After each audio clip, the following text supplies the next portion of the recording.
Welcome to Board Gamers Anonymous, the podcast of board gamers and the insane fun we have at the table together. This is Chris. And this is Anthony. And this is episode 280, The Worst Games We Like, by their BGG rankings.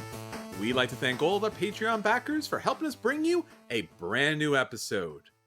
All right, Anthony, we are back here with another great episode of the not-so-great games that, in fact, we happen to love. Yeah, this is fun because we've recently started going through our collections over on Patreon. This was your idea. I thought it was awesome, so I stole it. Now we're both doing it. And if you guys are Patreon backers at the $5 tier or higher, you get access to these episodes, which we're putting up every week, where we run through every single game in our collection and where we got it and why we bought it and whether we've played it and whether we like it. And if we don't remember it at all, that last one's important for my collection because there's a bunch of them. And kind of out of that came the idea of like, there's a bunch of games in here that I still own that aren't very good, but I still kind of like them. So we should discuss those because it's kind of just interesting. Like, why do I like these games that aren't very good? Or why do I disagree that they're not very good, right? So that's how we came to today's list, right? Absolutely. I think the most interesting thing about people's board game collections, and if you go to a friend's house and they have their board game collection somewhere accessible, you want to see it. This is their, their best and brightest, but it's also their dirtiest of laundry. So on Patreon, we are going through both of those piles, and it's incredibly embarrassing and somewhat educational of, hey, so that's why you guys are called Board Gamers Anonymous. That makes a lot more sense. So I almost feel like it's a Marie Kondo exercise of like, does this bring me joy? What do you guys think? All of my backers. What do you think about this? Does it bring me joy? You write in and let me know if I sound like I don't have joy.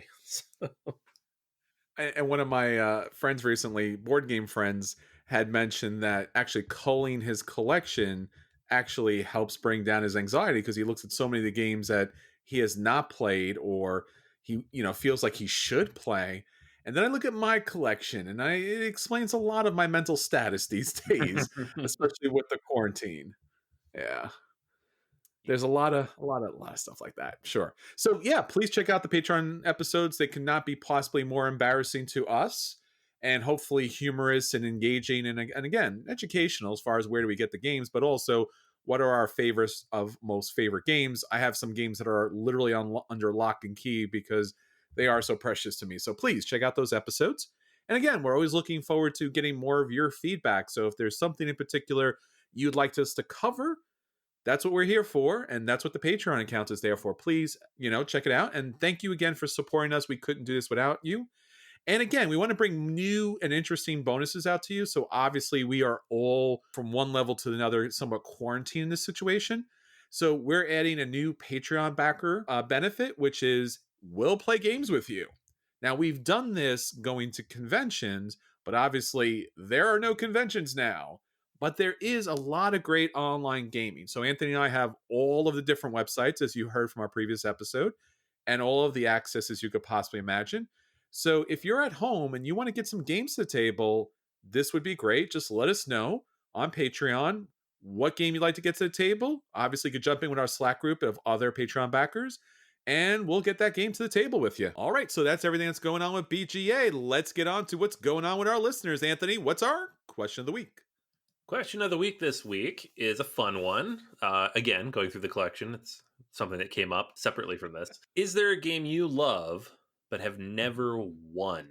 So a game that you will play over and over again, maybe dozens of times, and never come close to winning. So I think we all have that one game. And so I asked everybody where they're at. Yes, it's only one. It's only one game that I don't win that I like a lot. Yes, just one. Go ahead with your list of people who have just one. Yes, one. I think a lot of people had more than one. A bunch of people wrote in with like co-op games, and sure. That's a fair answer for sure. Like I've never beaten Ghost Stories, for example. I love that game. I have all the stuff for it. I have the original version. I don't even want the new, like Last Bastion or whatever it's called. I love Ghost Stories. I've played it like a couple dozen times. I've never actually won legitimately. See, I don't think that counts because anybody who's ever done either a school project or a work project with a team of people. So someone did something, right? Yeah, right? I mean, you're supposed to lose co-ops. They're designed for you to lose as a group, 80, 90% of the time. Yeah, definitely. So, I don't know if I'm gonna count those, but I do appreciate everybody writing in with those because I feel your pain. I've been there. There's games on my shelf that I can't beat. So some of the other ones people mentioned, a little bit heavier. Tom mentioned Wildcatters and Age of Steam. Loves both games, but doesn't have quite enough plays of either yet and has lost all of them. So I think we all kind of fall in that boat sometimes. Brand new game comes out, you play it a few times and it just doesn't click, can't beat it, whatever it might be. Pete mentions Mythotopia as a very underrated game that he loves, and it's he has a lot of fun with it. But of course, he has yet to win it against any of the people he's played it with. It does have a few issues that he mentions, which I know have held it back a little bit. Kind of a lot of these Martin Wallace games with the same similar system as Mythotopia. It's like Sea of Stars, I think, too. Has, I guess, issues sometimes with like the card balancing. Chris mentions Downforce. He's played over a dozen times, has never won a race. And games like that, those are the ones that would get under my skin. Because that's a game where I feel like you could just luck into a win at some point, right? You just roll the dice right. I know there's no dice in that game, but it's the kind of game where you just get the right combination and it just works out for you. And it's just once you get to like a dozen plays or so, you're like, come on, right? Some other games people mentioned. David mentioned Zaya Legends of a Drift system, and I don't think you should be playing that at all if you can't win. I don't know what's the point of that. Uh, just a bad game. Just a bad game. No, I'm just kidding. I know a lot of people love that. I don't. But um, Fed mentions Tiny Towns. Scott mentions Welcome to. Matthew mentions Paladins of the West Kingdom. David mentions Star Wars Rebellion. That could be rough because you're only playing one of two sides. You have a 50-50 shot, right? Sure. Drew mentioned 1846. Michael, friend of the show here in Pittsburgh, he mentioned 18XX in general and Arkwright. And I can attest to that because I know I've beaten him in both of those at different times. So you're to not blame. solely, but partially, yeah. Yeah, so there's a lot of heavy stuff on here, and I feel like for me, that's where I would fall is the heavier games that are just engaging and fun. So, like for me, it's Anachrony. I love Anachrony. It's probably my favorite Mm, worker placement game, and I haven't played it a ton, maybe half a dozen mm. times, but I've come nowhere close to winning that game. Like I'm always last or second to last. And I'm like, I don't know what I'm not getting, what's not clicking for me in this game, but I still have fun playing it.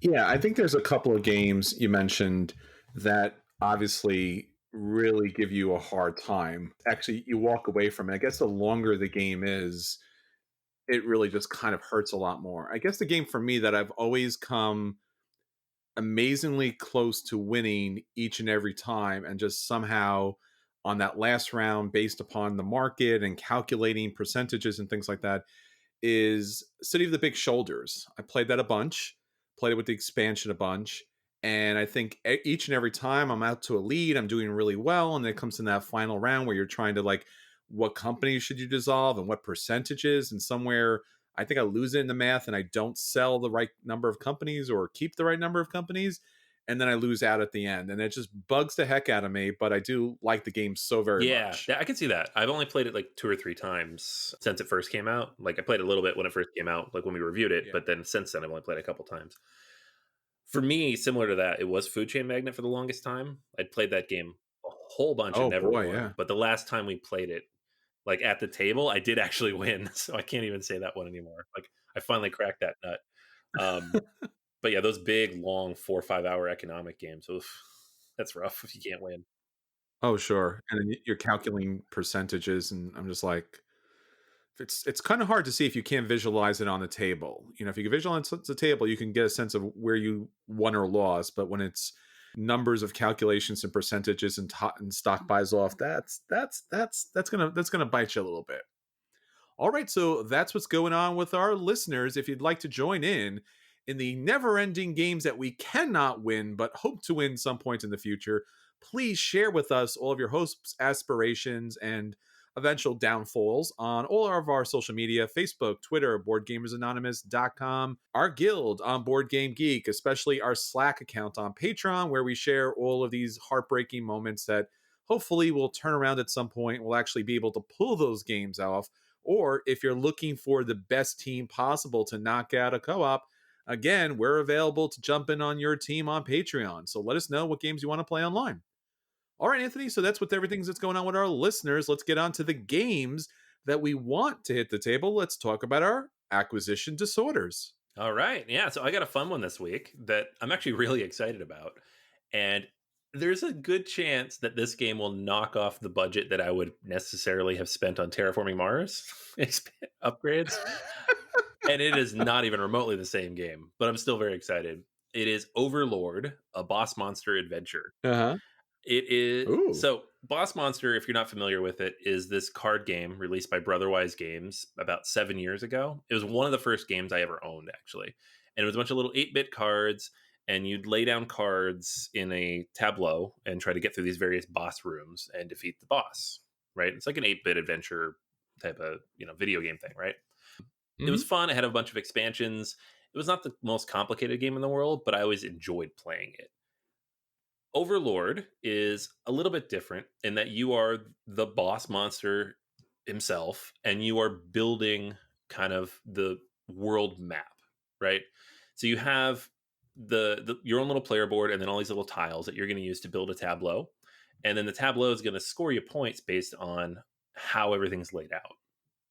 So on your turn, you're going to be able to take different tiles in a draft from the market, and then as well monsters, these tokens that you place on top of them. So you might have Mm. like a little fort, and then you have a dragon in the fort. You might have a little cave, and then a skeleton in the cave. And each of the tiles is going to score from a different mechanism, like what's next to it, what's around it, basic tile laying stuff.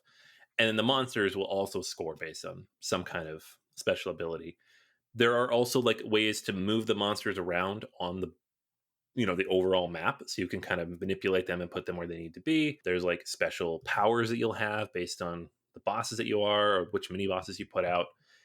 It looks like a fairly light game. Boss Monster developers, Brotherwise Games, they generally put out light games. They don't put out like big heavy stuff, but the games they put out are highly polished. They tend to be fairly good and sit well with the family. So I'm actually pretty excited about this because I like the theme. I like Boss Monster.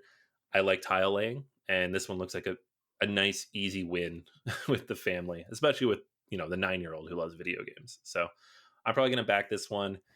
And that might put me out of range of that Terraforming Mars Kickstarter, which just I don't know if we ever talked about it, but the price on that is just nauseatingly high. Hmm. Like, and I know a lot of you out there are backing it, and you know, no judgment, of course, but I can't justify spending that much for a game I already own. This one, however, it's $40. It's on Kickstarter for another 10 days or so. I'm probably gonna pick it up. Yeah, I think it's interesting that both these games came out at the same time. Obviously, they don't have a lot in common, but they do feel somewhat in the same vein that, you mentioned Boss Monster came out quite some time ago. You and I played it. We backed it. We love the 8-bit, 16-bit, typical dungeon crawl games of our youth. And that nostalgia alone has kind of carried us through the problematic points of that game. But nonetheless, thematically, the game is great. But it is a game that is like somewhat fundamentally flawed, but also pretty excellent. And the same thing with Terraforming Mars. It's like somewhat fundamentally flawed, mostly in just what they're trying to correct with the Kickstarter, with the upgraded components and pieces and things like that. Although the artwork is not being upgraded, which is problematic for me, but nonetheless, they're trying to add to the game, which is great, and give you a new version of the game, so to speak. Same thing here with the Boss Monster one, obviously on a lower price level. I want to back the Terraforming Mars. Like, I was super excited. Like, I was like, yeah, day one, woo. And then I saw it. I'm like, this looks amazing. The upgraded pieces don't look like some knockoff 3D printed kind of stuff. And again, since Terraforming Mars has always had like this weird kind of combination of like stock photos and artist renderings of certain things, and it always felt like a Kickstarter game. Like, it's a good game, but it never felt finished, like professionally finished.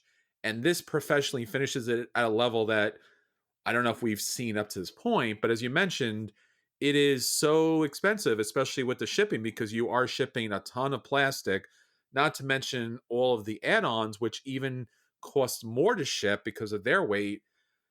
Yeah, I think if we're gonna add an extra review, we talked about this earlier. I think this was my acquisition disorder a while back. I think I'm probably gonna wait until retail and see how reasonable it might be at this point, even though it means missing out on the Kickstarter promo exclusive kind of thing, just because I don't want to pay an extra $50 to ship what I want.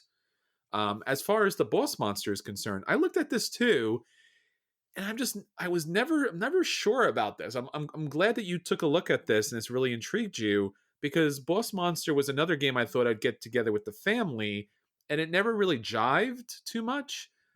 So it's good to hear that you feel like the tile lane might actually be a more approachable version of this game. Yeah, I've had a lot of good luck with the kids with tile laying type of games, like Karuba, or like the lighter type of stuff. They really enjoy like just Mhm. figuring out the pattern. So I think this one's really going to hit the sweet spot. I'm excited to see if that's the case. Hopefully it is. But yeah, like honestly, I like those kind of games too, so I'm pretty excited about it. Nice. All right. Well, I want to talk about a Kickstarter that's up. That's also in the same vein. Another upgraded version of a game that we both like very much. This is Role Player Adventures. This is currently on Kickstarter, and it will wrap up its backing on Friday, July 17th. So you'll still have time to back this, or at least take a look at the campaign while it's up. This is from our friends at Thunderwork Games, and personally, I've really enjoyed Role Player. I'm an old time RPG player. I don't play RPGs much anymore, but I love the idea of the character creation, the idea that you're putting together this unique individual to go on these adventures. Sometimes, in fact, I mean, it's more interesting, more dynamic, more fun to think about the character creation than the actual adventures. I mean, I have and I still collect a lot of RPG books just because I like that idea of all the variety of powers and backgrounds and stories and all the different intricate details that make up a unique character, and how radically diverse they can be based upon that particular adventure series and creation book. So when I was playing Role Player, and then its monster expansion, I know it has another expansion that came out. Have not played that yet. You always do feel like you want more. Like, oh great, I created a character and we scored points, and okay, and I won or didn't win, and that's the thing that the game does. But you always had hope that you could take your character and do something with your character. So when they announced Role Player Adventures, I was really excited because I wanted to do something with my character. And here it is, allowing me to do something with my character, so to speak. So, Role Player Adventures is actually a cooperative storytelling game. So, it's no longer the competitive version, it's a co op. It's 1 to 4 players, and it's the same design team behind Role Player. And this kind of opens up the lore, it opens up the world, and it provides stories and backgrounds to the characters.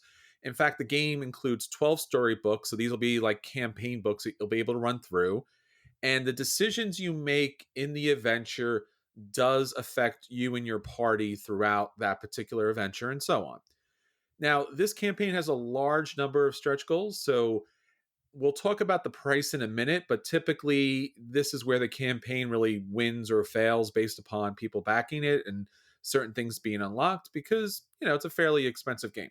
But going back to the actual gameplay itself, you're going to be creating a character, which is great.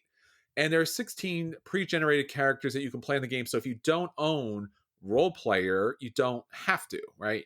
You can just jump into this complete collection and be able to use one of the pre-generated characters, or you can in fact import one of your characters over from Role Player, which is again what I really wanted to do, because it was kind of a fun idea to be able to do that. Now, it doesn't, you know, provide a direct one-to-one kind of carryover. You bring your race, you bring your class over, and you're able to bring some of your development of your character over. So again, it has to translate. So this is one of the situations where it bummed me out a little bit. I understand why it couldn't be a direct translation, but it still kind of bums me out a little bit there. So there are still going to be the cards and the things in the market that are going to manipulate the dice, but in general, the map system and the skill book that comes along with the actual storybooks, you're taking your character through the story, you're going adventuring through the maps. As things happen, you'll be able to upgrade your skill book, and accomplish the different adventures. All these adventures, they don't really go into much detail because they don't want to spoil anything, but you will have your individual character to upgrade. You'll have your party journals so that as a team, you'll be able to do great feats and such. And then there's some components that come along with the game too. You're going to have your standard D&D figures, a bunch of little cubes, a bunch of tokens. You're going to have the market cards that are very similar to the original base set, but obviously these do something just specifically for this game. The artwork looks pretty great. The graphic design looks nice. They have some really sweet dice in this game too, very colorful. Nothing too crazy, but pretty colorful as far as the game's concerned. So if you want the base game, it's supposedly $20 off the MSRP. It's $100, which is kind of a lot. And that was one of those things that kind of stopped me in my tracks because this wasn't an add-on situation. And again, it's unfair to think that they could just add on and just like build out a whole game's like, Century Spice Road kind of situation. But this is a complete game for $100. At first it freaked me out, to be honest. And then I was like, well, Gloomhaven. I'm like, yeah, Gloomhaven. Is this Gloomhaven? Is it Gloomhaven, worthy of the price? I don't know, because again, it goes back to the Kickstarter goals. Right now, it's not there yet for me. Maybe if it gets enough Kickstarter goals, it does hit that. There's also an expansion that you could pick up with the campaign. It's an additional $35. So now you're looking at $135. I can't imagine why you wouldn't pick up the expansion with the base game. I mean, if this seems like something you would enjoy and like to play, it seems like something that would make sense for a long-term campaign. I'm interested in this. I'm following it throughout the way. It does seem a little generic in some parts, but again, I haven't delved into the story so much as of yet. And I think as the campaign goes, there'll be more information about that. So, Role Player Adventures, it's currently on Kickstarter, and you have until Friday, July 17th to take a look and see if you want to play something more in depth from the Role Player line. Yeah, I really like Role Player, and I've backed both the Kickstarters for the expansions, and I haven't really played the game much in the last year or Sure. so. So, like, when this went up, I was like, "Oh, that's cool," and then I saw the price, and I immediately just was like, "Nah, I'm out." And I think I'm gonna go back and take a closer look at it. But part of it is, like you said, it is kind of a generic world that he built because Yeah. it was, he's playing with archetypes and tropes of the genre, so of course it's generic. So then you build a story in that. And I'm like, is the story actually compelling? And my immediate impression is that it's not, but I have no reason to believe that's the case. I haven't actually looked at it. I haven't played it, so I don't know. But yeah, another $100+ Kickstarter after a spring full of them. I'm like, I don't know, man. I really wish we had convention season this year. This is a game we could probably go and like test out at a con, and instead we just have to kind of watch a video and knock on wood and hope it works out, right? So It's become the standard these days. We talked about this many years ago that it would be. We predicted it would be the standard. It seems like it's very hard to find a complete game that's less than $100. All right, so those are the games that we want to hit the table. Let's talk about the games that did hit the table on the tablet, and we'll let you know if those games are a buy, and you should run out and pick those games up. If those games are awesome, and you should sit down and play them, or if those games are not so great and they should be dodged, or if those games are completely off the rocker, $100 or not, and you should burn them. All right, Anthony. So, what did you play this week? all right, I got my copy of Smartphone Inc. in the mail from Cosmodrome Games and Arcane Wonders. This was the Kickstarter that was up about a year ago, a little more than that. And we played this game way back when at PAX Unplugged 2018. So this And we was loved it. this was one of like three games that we played, or that I played at least at that PAX, that immediately jumped into my among my all-time favorites. And this was like the one you couldn't get. So Underwater Cities came out a couple months later. Obsession, you could order from the website, and they had a Kickstarter recently. This one, however, there were no copies. It did not exist. There was no way to get this game. So I backed it as soon as it went up, and it finally shipped. It was delayed all spring because of COVID, but finally got my copy, and it's fantastic. It like everything I remember about the game is still there. Mechanically speaking, the game is actually fairly simple.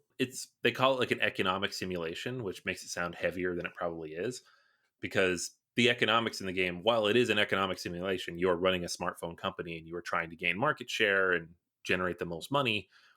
It is among the simpler economic simulations I've played. What you're actually doing though is you are choosing actions based on these two little boards that you have that each have little icons on them that correspond to different phases of the game. And you will lay one board over the top of the other so that at least one space covers another. And whatever spaces are showing, those are the action points you have available for that round. You can upgrade your boards. You start with one upgrade at the beginning, and you'll get additional ones through actions that you take throughout the game that give you new icons or change your icons or however you want to do it. And then you run through this like 7 stages of a round. So you'll adjust pricing, which is huge because pricing determines player order.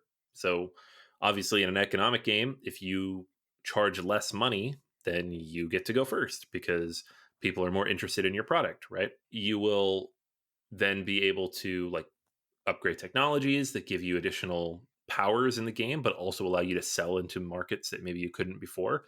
And when you have a technology a market wants, they will pay whatever your price is. So each of these markets has different, pricing mechanisms in there. So some of them might be, we will pay as much as 5 for each unit, but they'll pay down to whatever it is. If you set your price to 3, they'll pay 3. But if you set your price to 6, it's too high. They'll only go up to 5. You can't sell there. Someone else maybe can. You cannot. But if they have, like, let's for example, have an icon on there that says 4G or gaming, abilities, and you have that technology, then you could set your price all the way up to 8, and they will pay that 8, which makes it, if you play it right and other people aren't in there with that technology, you can make a lot of cash that way. You will be moving around and placing, your various business units in these different areas. And the game ends up being a bit of a bluffing game because when you place out your tiles and determine what actions you're going to take, you do that behind a screen. So you might look at someone and say, okay, they have these 3 techs. They could really price high. So I can afford to price a little higher, but maybe not quite as high as them. And then you do that and they come out and they've completely undercut you because they thought it'd be funny. I don't know. Like, it could be a cutthroat game in that way. And maybe they've decided it's worth it for me to make sure you can't sell anything in these regions instead of me selling more, right? And that's the kind of back and forth pull that the game ends up having. It's a relatively quick game, it takes hour and a half. I feel like once you know the game, could definitely get it in within an hour. And the heaviest amount of time ends up coming in setting out your boards and determining what actions you're going to take. The Kickstarter came with a handful of expansions. So they call it like the status update 1.1, which is a weird expansion name. It's up there with the Teotihuacan expansion, but it adds 4 different modules in it. You have a hardcore mode, which is like a little bit harder game boards. It has a new board that it came with, just for 2 to 3 players because it was a little wonky playing with less than 5 before. You have CEO miniatures that kind of help determine where you go. They have like these achievement tiles that can go out. Bunch of extra stuff. The game also comes with a solo module called Steve.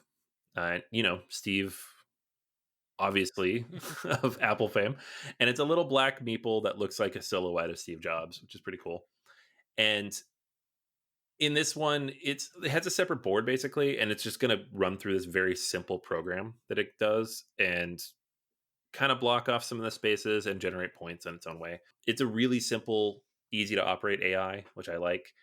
I don't know how effective it is in like fully simulating an opponent, but you can throw it in with any player count. You don't just have to play it solo. I've played it solo, but you can throw it in with other ones. So I like this game a lot. Playing through it again, I feel like the modules are going to add a lot because the base game is fairly straightforward. It doesn't have a lot of like, I feel like the replayability is going to be high, but it's not as much depth as, some other games that have a lot of maybe cards or whatever. But yeah, it's fantastic. It's a buy for me. Obviously, I loved it back then. I love it now. Really happy I picked it up. And fortunately, Arcane Wonders partnered with them. I think it's the new Dice Tower Essentials game for the summer. So it will be available for everybody else. It's not like, oh, it's on Kickstarter, you can't get it anywhere else. This stuff is all going to be available. So I do recommend checking it out when you get a chance. Hopefully it hits regular markets sooner than later. But yeah, Smartphone Inc., fantastic, well worth a buy. And yeah, one of my favorite games out of PAX from a couple years ago. Yeah, this is one of my favorite games from PAX, as you mentioned a couple years ago too. And I was really looking forward to this because, as I mentioned earlier, when you play some economic games, especially on the heavier side, it's hard to keep all those numbers in your head. I mean, for obviously for some people they do it fantastic. I mean, obviously 18 double X has a whole, genre based on that. But with Smartphone Inc., as you mentioned, it seems scarier and more painfully abstract than it really is. And I think that's one of the things that the kind of sparse, beautiful but sparse design of it might push certain gamers away. But I honestly welcome people to play it because I know we sat down on it. We had to go through the rule book, which was, a little challenging from time to time. But once we got playing on the game, it was smooth as can be. It was fun and different with that mechanic as far as lining up the tiles to show what you were going to be able to do. And also, there are some decisions that you make as far as what you want to be able to do that will also alter your price, which again, sometimes is unintentional, but because you want to do one thing, it kind of changes your price one way or the other. And that's kind of interesting because, yeah, if you're doing something in the market, it might throw off what you're selling the price for, either a good or a bad way. So I like that little bit of variability that comes with the game that is somewhat thematic for, again, what seems to be a very painful abstract game, but it really does play. It's fun. I don't know. It's just a lot of fun, as far as the game's concerned. Oh yeah, for sure. Yeah, I feel like that could be a problem too. So like it looks like a big heavy economic game. Even the board does. It's just a bunch of Yeah. spaces and a bunch of numbers on there. The game's really not about that. That's the numbers, the money ends up coming in like for jockeying for position on like player order. But at the end of the day, you're just trying to build an efficient engine with your tiles and with the pieces you put out and the technologies you pick up. And if you do that well, then you're going to be on top. So yeah, if you like economic games, it's like a lighter version. If you don't like them, you might still like this because it's like it blends that stuff in a very nice way. Yeah, high recommendation for both of us. All right, well, I want to talk about two light party games I was able to get the family this week. Typically, it's hard for me to get my family into gaming so much just because sometimes the rule set seems so overwhelming that hard for them to follow. So I said, you know what? I'm going to take a bullet here. And I mean that just because sometimes you do buy games that you assume the family will like. You get them to the table and they're like, so so. And you're like, wait a minute. I spent, X number of dollars for this. I was going to put it as part of my collection because you would play it, and here we are. Well, I picked up two of those games. Thankfully, I picked those two of those games on sale, and I want to let you know if those games are great for the family or a fun night with friends or just kind of a party group kind of situation. So, the first one up is One Key. One Key is a straight up party game, and there really isn't too much to One Key. You're trying to figure out using these clues to solve this visual puzzle. So, very similar to Mysterium, where you have these really beautiful and interesting cards. Now, they're not the straight kind of like tarot cards, they're actually cut based upon the shape. So, you have these really interesting shaped cards. And on the cards, the artwork here is very cartoony, very whimsical, very, very nice artwork. Love the artwork here. And basically, one of the clues is selected either personally or you can use the free app that comes along with the game. It also has a timer on it. You don't really need it, but nonetheless, basically, you're going to pick one of these designs and it's going to be amongst 11 in total. And then what you're going to do as the clue giver is you're going to start off, you're going to pick randomly another card, so to speak, and it's going to have a lot of different things on the cards. Then you're going to have three keys. There's going to be a green key, a yellow key, and a red key. Green is it has something strongly to do, yellow somewhat, and red is absolutely not. So you will take that design card, you'll place it on one of the keys, and then the other part of your co-op team has to pick which pieces of artwork don't go with what the clue you're giving. So as the game goes on, you're going to reduce, reduce, reduce. So there's basically 4 rounds to the game, and that's the first clue. Every other round that follows afterwards, the person who's giving the clues actually has 3 clues that they select. They stick in the slots. They're able to pick based on the keys. And then the whole team decides which clues they want to hear from. This is a nice little interesting dynamic. It adds something more to the game, like, huh, when you play Mysterium, sometimes you just get stuck with the cards and you're just kind of stuck. Here, at least you have three different designs, and the people know what they want information from, so they can make the decision there. Typically, it's one clue per round, but there is a special ticket that will let you pick an extra clue. The family really enjoyed this. It wasn't a blowout kind of situation. The game is relatively simple. When we finished playing this, they're like, oh, this is nice. Where's Mysterium? And I was like, oh, I was surprised you'd want to play something more involved and heavy. But this probably, definitely, absolutely, positively is more for the family scene, more for the kids, because the artwork is definitely more geared towards them, where Mysterium is definitely more art geared toward an adult audience. I liked it. This is going to stay in my collection. I can throw this out without reading the directions.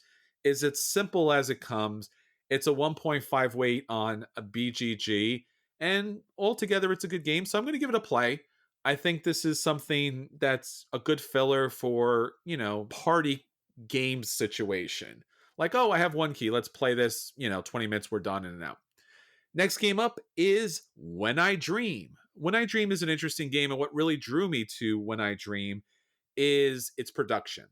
So When I Dream is also similar to One Key in that way, and that's why I thought it would work really well. It has that Mysterium slash Dixit kind of situation where there's going to be a clue, and the clue, because this is When I Dream, you're sleeping, is these big tarot cards with this interesting artwork. Not as cartoony, not as great as One Key, but nonetheless interesting and engaging. It's going to sit in this little plastic white bed, and on the clue, it has two different clues and then two different clues on the other side. You'll put the little bedpost on, so only one clue is available. One person's the dreamer, and then you have this really cool little dream mask that you'll put over your eyes because you're not to see any of the information that's going to be provided for you. And then the other characters you're at the table, it's a competitive game, so to speak, is going to give a hidden role. So when they're given this hidden role, it could be the fairy that's trying to help the dreamer identify the dream. It could be the boogeyman who is trying to distract and cheat and lead them away. Or it can be the Sandman that's just trying to have things even up. That's basically how they score points throughout the game. So as the game goes on, you got your 2 minutes. You kind of give out clues based upon the role that you're playing, and you score points if you succeed in your role. The Sandman has a little oddity as far as how they score. They want things to be very even. Then the dreamer has an opportunity to recall their dream. If they recall the clues they got correctly, they get additional points plus the ones that they get correct just on top of which. And that's pretty much the game. As long as everyone's had a turn as a dreamer, it's fine. The experience of this game is a little odd, let me be honest with you, because when you're putting the blindfold on, all you're really hearing is random words from different people. All the solutions are one words, and all they can give you is one words. And obviously, if someone's trying to set you off on a different direction, and obviously the Sandman's doing whatever the Sandman's doing, so you're trying to identify which player might be good, but you're never getting information back whether or not you got it correct or not.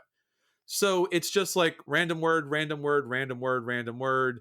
All right, two or three of these random words make sense, but if the Sandman's playing the bad side, then I'm getting two words purposely wrong and one word positive. But again, that's a thing. And then obviously, the more players you have, the more words you're given. But based upon the roles, some of these are more positive and more negative.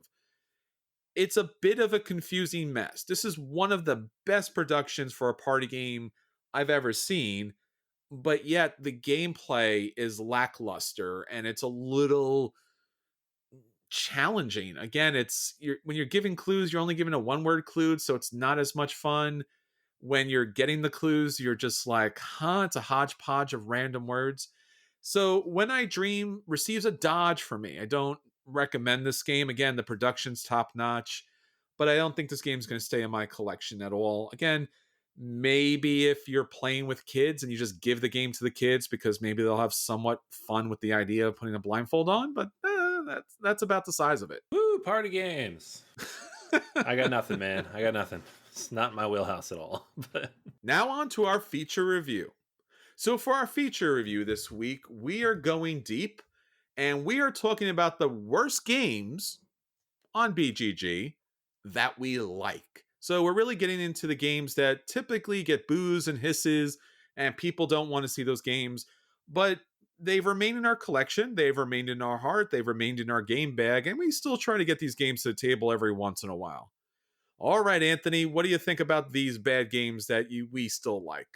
Yeah, yeah. I think like we talk about all the games that are amazing, obviously, and we keep most of the ones that are really good. But there are a handful of games, like I mentioned Boss Monster earlier, that is not a highly ranked game. It's not an amazing game, but I love it, and so I've kept it. Mine's even sleeved, which is insane.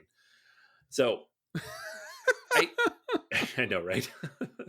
So there's a lot of games that kind of fall into that bucket, and yeah, it was kind of fun pulling five of them together that I would recommend to people. All right, so why don't you start us off with your first pick, or let's say your worst pick that you like? Worst pick I like is Eight Epics.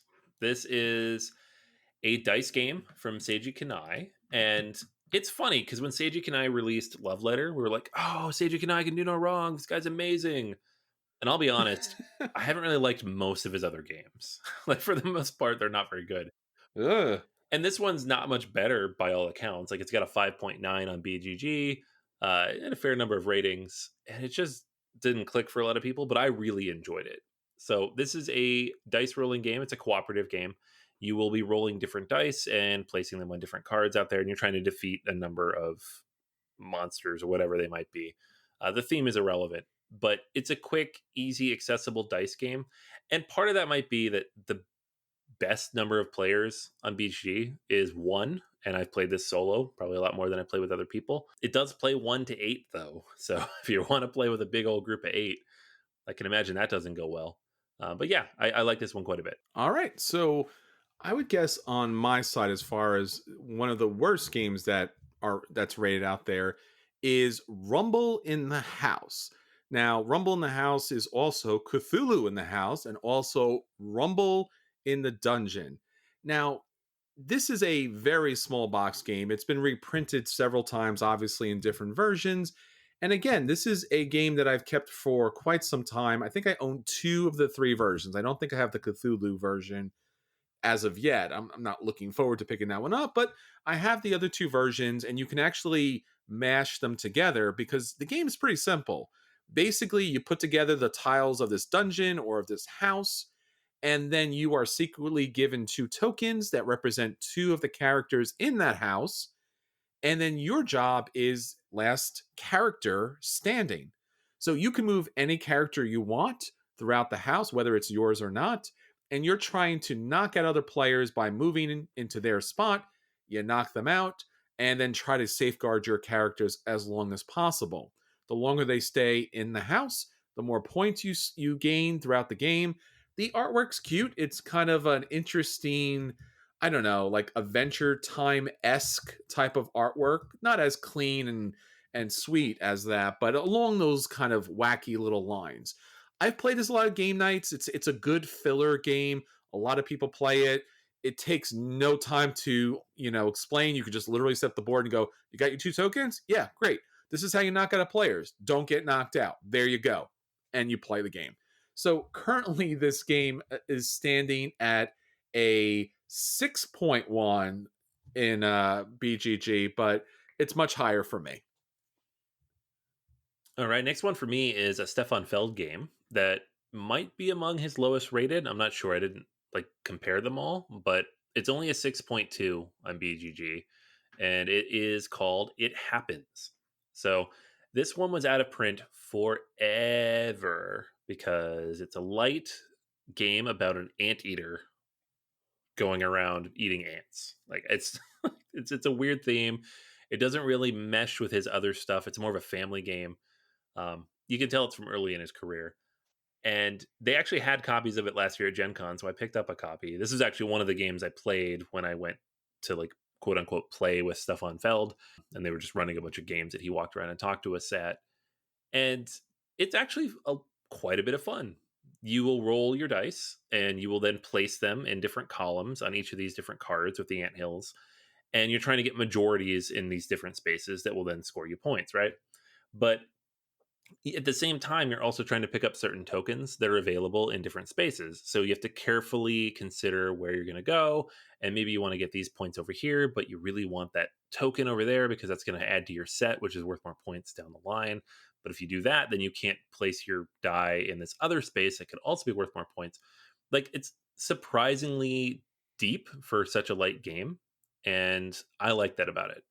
It plays in 20 to 30 minutes. The illustrations are cute and funny with Michael Menzel artwork.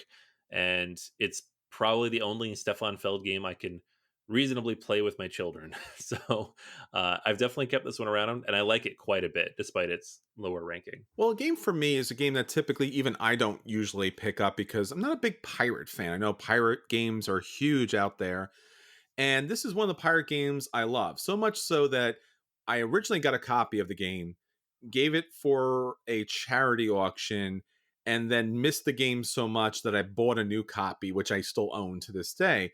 And that is Dread Curse from Smirk and Dagger Games. I remember playing this and going, oh man, playing a pirate game. Oh, it's got somewhat social deduction in it. Oh, I am not liking this at all.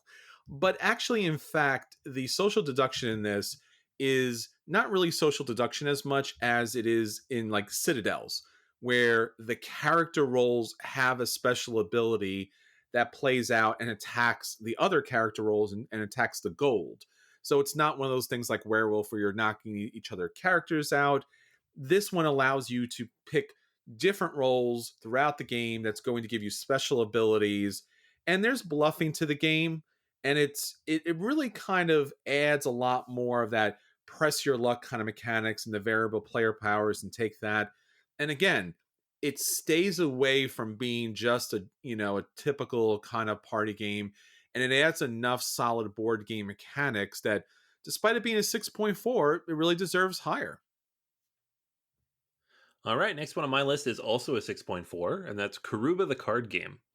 Karuba by Rudiger Dorn is one of my favorite family games. It's a very simple tile laying game, it has immense replayability, a bunch of little expansions. The kids love it.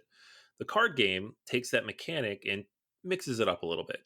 You're going to have these cards in your hand. You're going to try to outwit the other players by playing the right numbers. And ideally, what you end up doing is you make other people discard more cards than you so that you can play down more into your own tableau. And you're trying to create paths and connect your adventurer to different the temples where you're going to score points. So it's all about being the most efficient and effective in closing your route as you lay these cards out. And it's a little less, you don't have like the perfect information that you might have in a Karuba where you know all the tiles that are coming because the cards are in a deck and you're pulling them out one by one. But the game takes 10 to 15 minutes. You can play it all very quickly, back to back. Plays just as well as the regular game with younger children, takes up a little bit less space on the table. And I don't think it's quite as good as Karuba, but I've actually played it more than Karuba. So despite the fact it's not ranked as highly here, I think it's nearly as good of a game and one that I get to the table more often. So definitely one that I've kept around and really appreciate despite the lower appreciation by the community. The next game I want to talk about is a game that's been out of print for quite some time, so I don't think the game has received the love that it deserves. This was a Z-Man game, and it's called Magical Athlete. Now, Magical Athlete was a fun game I played way back in our Myriad days, and it was about the idea that you had this special character that had, of course, special abilities. And basically, it's a roll and move game, but based upon your character, and there's a large number of characters in the game, your characters had special abilities that would react pretty much almost to every roll and every movement throughout the game. So as the game went on, it wasn't just roll and move your symbol character, but it was also that you were able to overtake a character and kick them back one space, or if you can actually reduce or add to someone else's role. Or if someone uses their special ability, you'll get to use your special ability to move one up. Or you could switch places with another character. And again, the artwork was kind of fun and had this kind of cartoony anime version to it. I'm really excited that at some point, someday, this game will get a reprint because again, it's a fast, quick game. you really do like the artwork and the characters, and you could have obviously, based upon how you're playing the game, you could play multiple characters throughout the game. And it's just one of those games where you sit back and you enjoy the fun of these characters jumping over each other, messing each other's up, tripping each other along the way. Really, really fun game.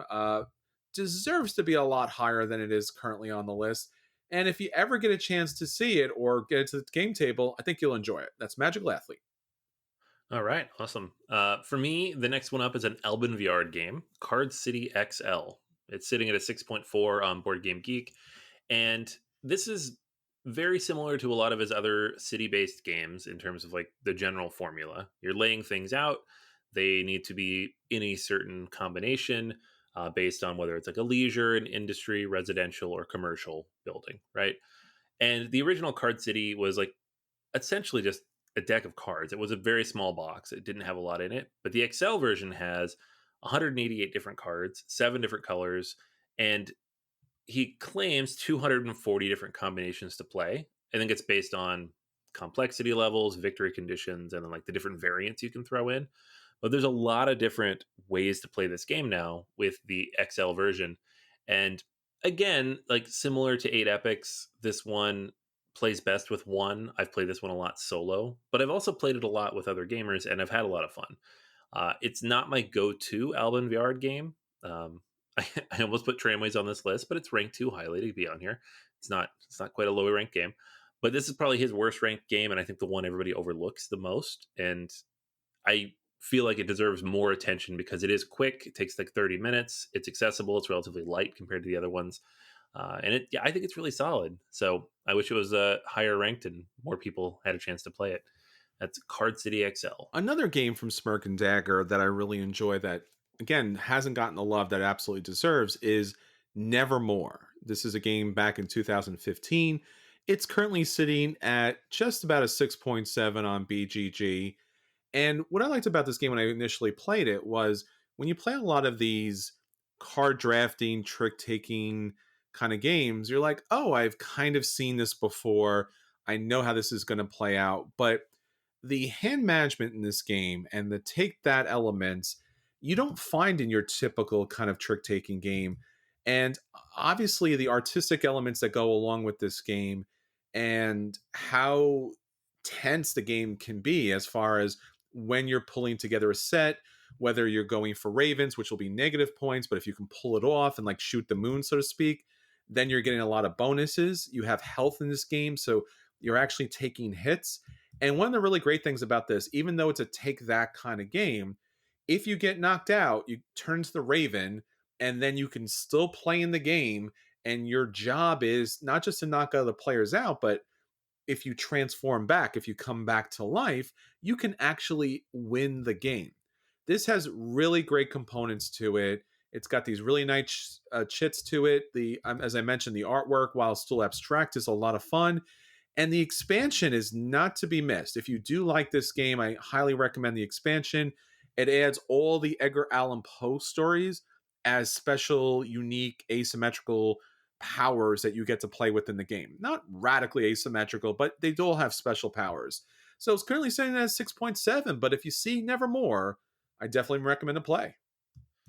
All right, last one on my list is my annual reminder to people that First Martians Adventures on the Red Planet from Portal Games is actually a good game. So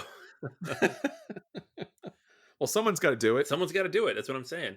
This one came out 3 years ago, and the hype was huge, right? It's the sequel to Robinson Crusoe. It was Ignacy Trzewiczek's next big game. They printed a ton of them, and the reception was not good. And I was part of that too at the time. I was like, this game has a lot of issues. The rule book was horrendous. Just one of the worst rule books I've ever read. Combined with the app, which had a few bugs in it and wasn't always fully forthcoming with the information you needed to play the game, it was difficult to get into. The game itself is incredibly good. I absolutely loved it. I think I still gave it a play. I couldn't quite recommend a buy at the time because of all the issues in learning it. But over the years, we have player aids, we have better rule books, we have watch it played. Like, it's easy to get into this game now, and you can find copies for like $15 because it bombed so hard. But at the end of the day, you have essentially Robinson Crusoe in space. And while it does have the one thing that I feel like a lot of people have issues with, in that Robinson Crusoe is about building things and trying to achieve something while also staving off, disaster. This game is almost purely about staving off disaster. Everything's always falling apart and you have to build it back up to keep yourself where you want to be. So just the innate stress of that, because it probably more closely mirrors real life.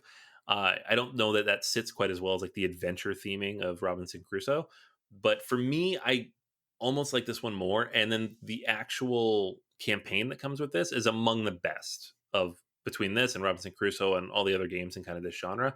I feel it's one of the best experiences.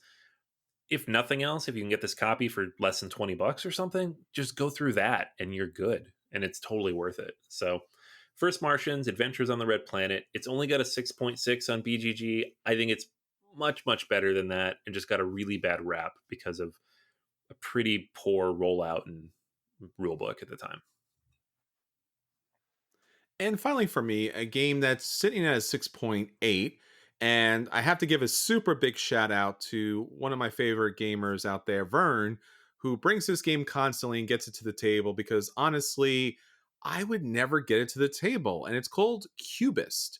Cubist is a dice game, and you'll be rolling dice. There's also hand management, but particularly the dice are used in order to build different patterns because you're using the dice, again, smartly here, as art to create this larger piece of cubist work.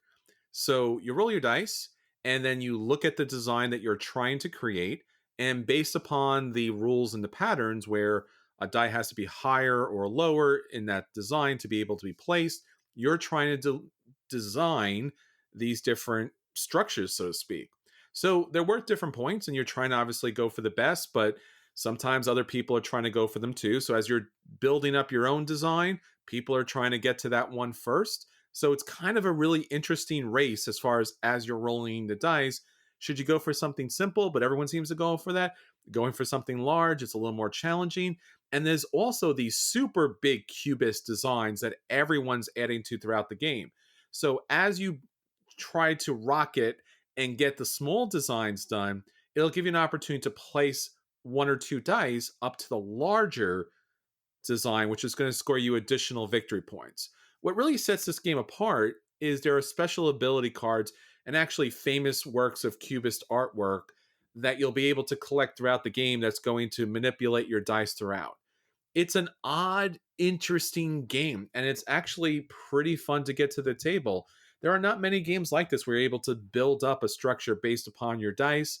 It's a lot of fun. It's Cubist. Deserves a lot better than what it is. All right, everyone. That is our list of the games that are currently out there that BGG's ranking says are the worst, but we like them just fine. So definitely check out those games. All right, so that's everything for this week. Until next time, this is And Chris, this is Anthony. and we'll save you a seat at the table.